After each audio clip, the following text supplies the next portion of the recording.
नमस्कार साथियों। अगर आपके राज्य में एसआईआर वेरिफिकेशन हो चुका है, हो रहा है या होने वाला है तो जरा रुक जाइए, क्योंकि आज की जो न्यूज़ है वो सुन के वाकई आप चौंक जाओगे। सुप्रीम कोर्ट की तरफ से इलेक्शन कमीशन ऑफ इंडिया को कड़ी फटकार लगाई गई है। इसका निष्कर्ष ये निकाला जा रहा है कि क्या पूरे देश में एसआईआर वेरिफिकेशन बंद हो सकता है, क्या एसआईआर वेरिफिकेशन जो हो चुका है वो रद्द हो सकता है, और अगर ऐसा होता है तो इसके कौन कौन से साइड इफ़ेक्ट होंगे, हर चीज़ आज आपको यहाँ पर जानने को मिलेगी। बहुत ही ध्यान से वीडियो को देखिएगा, आप सभी के लिए एक बहुत ही बेहतरीन अपडेट है।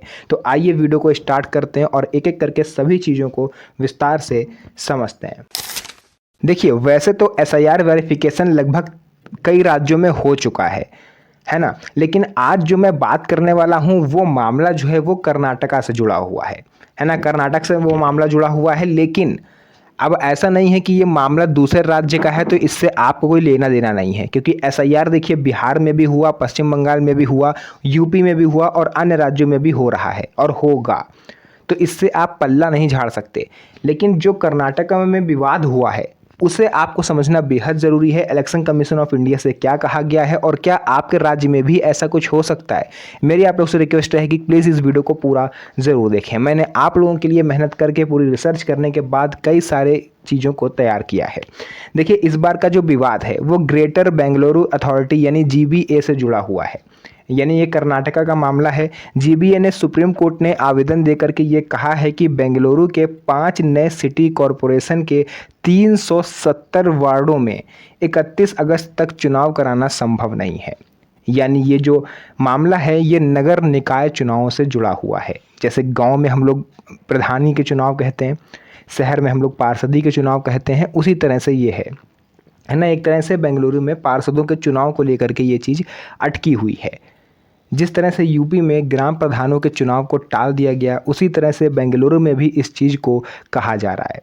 लेकिन अब हर राज्य यूपी की तरह तो है नहीं। अब वहाँ के अधिकारी को ये चीज़ नहीं समझ में आई। उनका कहना यह है कि हम चुनाव को आगे क्यों टालें, जबकि हमारे चुनाव एक निश्चित समय पर होते हैं। विधानसभा चुनाव नहीं टलते हैं, लोकसभा चुनाव नहीं टलते हैं, यहाँ तक कि नौबत ये आ जाती है कि और पहले चुनाव करवा लो। यूपी में विधानसभा चुनाव, बाकी अन्य राज्यों में आपको देखने को मिलेगा कि डेट मार्च या अप्रैल की है चुनाव की। लेकिन आपके सुनने में ये जरूर आया होगा कि जो चुनाव है वो नवंबर से दिसंबर के बीच में हो सकते हैं। मतलब साफ है कि सरकार को अपनी कुर्सी की चिंता है, लेकिन दूसरों की कुर्सी का उनको कुछ मतलब नहीं है। दूसरों से क्या लेना देना है, कुछ मतलब नहीं। नगरों में जो छोटे छोटे मोहल्ले होते हैं, छोटी छोटी कॉलोनियाँ होती हैं, वहाँ पर विकास कार्य रुक जाएंगे, उनसे उनको कोई मतलब नहीं। इसी को लेकर के जीबीए ने सुप्रीम कोर्ट का रुख करा।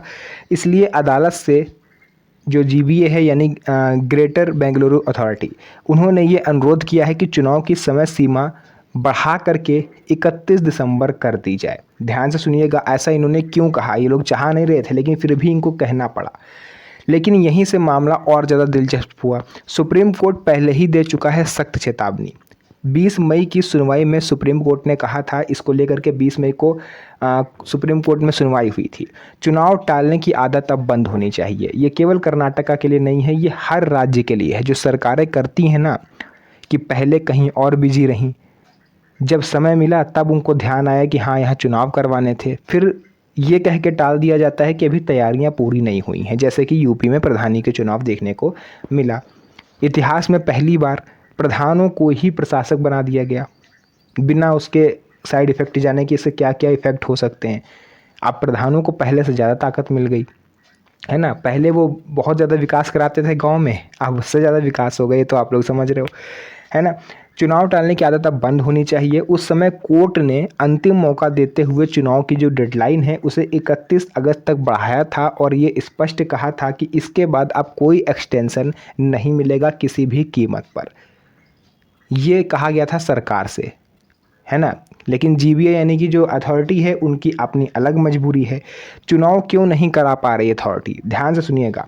जीबीए का कहना है कि इस समय पूरा प्रशासन एसआईआर यानी वोटर वेरिफिकेशन अभियान में बिजी है। मैं हर राज्य की बात कर रहा हूँ, इसलिए बात बात पे मैं ये कह रहा हूँ। यूपी हो, एमपी हो, झारखंड, बिहार, उत्तर प्रदेश या फिर कर्नाटका हो, ये तो आप लोग जानते हो कि अगर जैसे जनगणना भी होनी है तो जनगणना में सरकार हर कर्मचारी को जुटा देगी, चाहे वो प्राइमरी स्कूल के शिक्षक हों, चाहे वो शिक्षा मित्र हो, कोई भी हो, सबको जुटा देती है, सब लग जाओ काम पर, है ना। तो यही जीबीए कहना है कि हमारे हजारों सरकारी कर्मचारी इसी काम में लगे हैं। उन्होंने एक रिपोर्ट देते हुए बताया कि 8,872 बीएलओज काम पर लगे हैं, 938 सुपरवाइज़र, 28 इलेक्टोरल रजिस्ट्रेशन ऑफिसर यानी ईआरओ, 75 जो है असिस्टेंट इलेक्टोरल रजिस्ट्रेशन ऑफिसर, कई नोडल ऑफिसर, ट्रेनर और अधिकारी, यानी कि पूरा तंत्र इनका खाली हो चुका है। हर कोई, जितने भी मेंबर्स हैं, बड़े से लेके छोटा, हर कोई एसआईआर में लगा हुआ है ना। आखिर एसआईआर में इतनी बड़ी चुनौती बेंगलुरु में देखने को क्यों मिल रही है? देखिए, सिर्फ बेंगलुरु में ही लगभग 1,03,00,000 वोटर्स हैं। ये लगभग 40 लाख घरों में रहते हैं और हर बीएलओ को घर घर जाके सत्यापन करना होता है। तो 1 से 1.5 महीने में इतने ज़्यादा घरों में जा कर के सत्यापन कर पाना नामुमकिन है।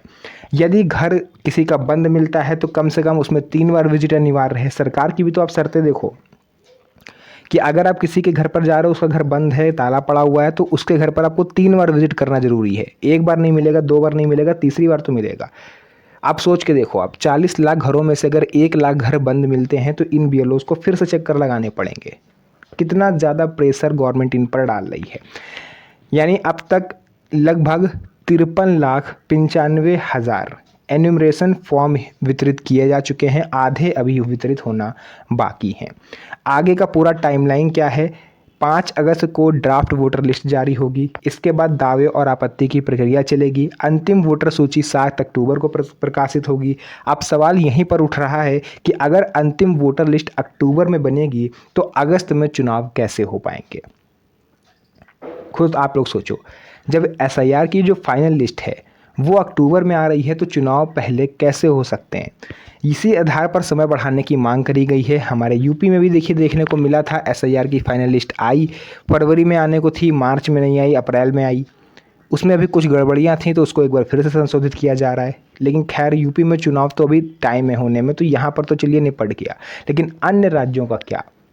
इस पर सरकार को ध्यान देना चाहिए। अब एक और बहस शुरू हो गई है। देखिए, मैंने आप लोग से इससे पहले वाली वीडियो में रिक्वेस्ट करी थी कि आप अपने और अपने घर के मेंबर्स का एसआईआर की जो फाइनल लिस्ट आई है उसमें नाम, कैटेगरी, एड्रेस वगैरह ज़रूर चेक करिए, क्योंकि लगभग 11,000 लोगों की जो कैटेगरी है वो चेंज हो गई है बेंगलुरु में। अदर कैटेगरी में उनको डाल दिया गया। यूपी में भी ये चीज़ कुछ मामलों में देखने को मिली थी, लेकिन फिर उससे करेक्शन कर दिया गया क्योंकि वो लोग जागरूक थे। अगर आपने अभी तक लिस्ट ही नहीं चेक करी तो आपको पता कैसे चलेगा कि आप उसी कैटेगरी में हो या आपको कैटेगरी आपकी चेंज कर दी गई? ओबीसी की कैटेगरी जनरल, जनरल की एससी, एससी की अदर कैटेगरीज। तो ये सब थोड़ा सा झोलमाल हुआ है, ये चीज़ आपको देखनी पड़ेगी, आपको समझना पड़ेगा।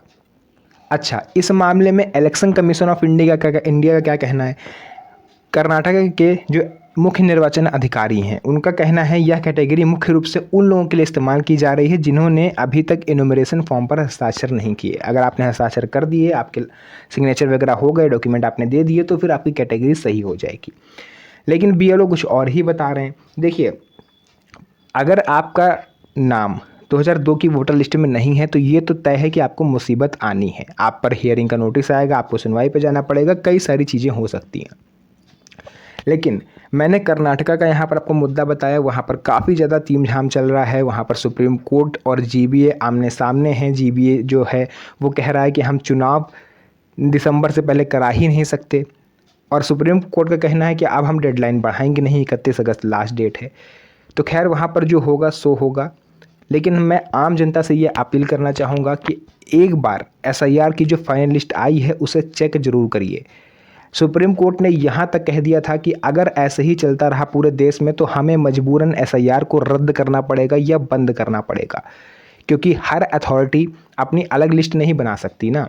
जीबीए कुछ और कह रहा है, कल को आपका कोई और अथॉरिटी किसी राज्य से कुछ और कहेगी, इस वजह से। बाकी याचिकाकर्ताओं ने अनुच्छेद 325 और 326 संविधान का जो अनुच्छेद है उसका हवाला देते हुए कहा है कि देश में एक ही यूनिफाइड वोटर लिस्ट का सिद्धांत लागू होना चाहिए। अलग अलग एजेंसियां अलग अलग वोटर लिस्ट बनाएंगी तो लोकतंत्र में भ्रम की स्थिति पैदा होगी, है ना। तो अगर फॉर्म नहीं जमा करा तो क्या होगा? अब सबकी नज़र देखिए सुप्रीम कोर्ट पर लगी हुई है कि आखिर सुप्रीम कोर्ट का फाइनल फैसला आता क्या है। मैंने आपको बताया कि सुप्रीम कोर्ट ने इलेक्शन कमीशन ऑफ इंडिया को ये फटकार भी लगाई है कि जब आपको पहले से पता था कि जो सुप्रीम कोर्ट ने डेडलाइन 31 अगस्त की दी है, तो आपने एसआईआर करवाने में इतनी देर क्यों करी? अब ऐसा तो है नहीं कि दूसरे राज्य से कर्मचारी आपको दिए जाएंगे कि अपने राज्य में आप एसआईआर करवा लो। आपको टाइमली ये चीज़ करवानी चाहिए थी। अब आपकी गलती से यानी ईसीआई यानी इलेक्शन कमीशन ऑफ इंडिया की गलती से हम नियमों में ढील तो नहीं दे सकते। आज बेंगलुरु में ढील देनी पड़ रही, कल कोई और राज्य कहेगा। तो इसी वजह से सुप्रीम कोर्ट ने कहा था कि अगर आपने ये चीज़ करी तो हमें मजबूरन एसआईआर को बंद करना पड़ेगा। कड़ी फटकार लगाई गई है। यूपी में भी ये केस देखने को मिल सकता है अगर आप काफ़ी सारे लोगों में अगर गलतियां देखने को मिलें, क्योंकि देखिए जल्दबाजी में करा गया कोई भी काम हमेशा गलती ही करता है।